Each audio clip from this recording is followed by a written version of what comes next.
ইচ্ছা আর দৃঢ় প্রত্যয় থাকলে যে কোনো উচ্চতায় পৌঁছা যায়। তাই করে দেখালো রাজ্যের মেয়ে তথা সালেমার কলেজ ছাত্রী তর্ণেশা দাস। সালেমার কচুছড়া সরকার পাড়ায় তার বাড়ি। তার বাবার নাম পীযূষ কান্তি দাস। নিজ বাড়িতে বসে সংবাদ মাধ্যমের ক্যামেরায় তর্ণেশা জানালো নিজের এই প্রাপ্তির কথা। 2 মিনিটে 2 সেন্টিমিটার দৈর্ঘ্যের এক কাঁঠাল বিচিতে 36 বার রাম নাম লিখে এই রেকর্ড গড়েছে তর্ণেশা। অনলাইনে ভিডিও কলিংয়ে ইন্টারন্যাশনাল বুক অফ রেকর্ডসের কর্মকর্তাগণ তার টেস্ট নিয়েছিল। তার এই প্রাপ্তি অবশ্যই এক বড় অর্জন। শুধু সালেমা এলাকা বা কমলপুর মহকুমা নয়, গোটা ধলাই জেলা এবং ত্রিপুরা রাজ্যের জন্য এটা এক বড় প্রাপ্তি।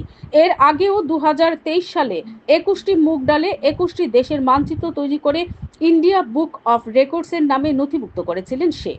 কমলপুর মহকুমার একটি ছোট গ্রাম কচুছড়া থেকেই পরপর জাতীয় ও আন্তর্জাতিক রেকর্ড তৈরি করে তর্ণেশা দাস দেখিয়ে দিলেন ইচ্ছাশক্তি থাকলে সবকিছু সম্ভব হয়। নিজের এই অর্জন সম্পর্কে তর্ণেশা বলে যে তার এই পুরস্কার পাওয়ার পেছনে রয়েছে তার পরিবারের অনুপ্রেরণা ও সালেমা আর্ট টিচার রাজীব রুদ্রপালের প্রচেষ্টা। Bureau report, BTV Tripura news.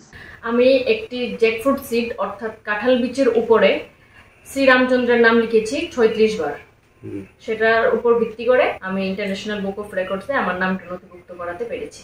পুরস্কার পেয়েছি গতকালকে ইন্ডিয়ান স্পিড পোস্টের মাধ্যমে ইন্টারন্যাশনাল বুক অফ রেকর্ডসের টিম থেকে আমার বাড়িতে পুরস্কারগুলো পাঠানো হয়েছে। পুরস্কারের মধ্যে ছিল একটি মেডেল, ছিল সার্টিফিকেট, একটি অ্যাপ্রিসিয়েশন লেটার, তারপরে স্টিকার, একটি কিরিং, এসবই। আমি এই ত্রিপুরা রাজ্যের ছোট্ট একটি গ্রামের একজন বাসিন্দা। মোবাইল আমার হাতেও আছে এবং আমার মতো আরো অনেকেই ব্যবহার করে। আমি তাদেরকে একটা কথাই বলবো যে আমরা যেন মোবাইলটাকে আমাদের শিক্ষার জন্য, কিছু জানার জন্য এবং নিজের পরিচিতি তৈরি করার জন্য কাজে লাগাই, খারাপ দিকে যেন না যাই।